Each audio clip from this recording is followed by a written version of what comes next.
मगरबी बंगाल में इंतखाबी मुहिम जहां उरूज पर पहुंच गई है, मुख्तलिफ मकामात से बास नाखुशगवार वाक़यात की भी इत्तलात मिली हैं।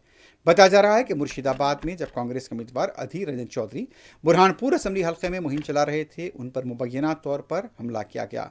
अधीर रंजन चौधरी ने इस हमले के लिए टीएमसी कारकुनों को जिम्मेदार ठहराया है। मगरबी बंगाल के कई इलाकों में इस तरह के वाक़यात को देखते हुए हालात कशीदा नजर आ रहे हैं।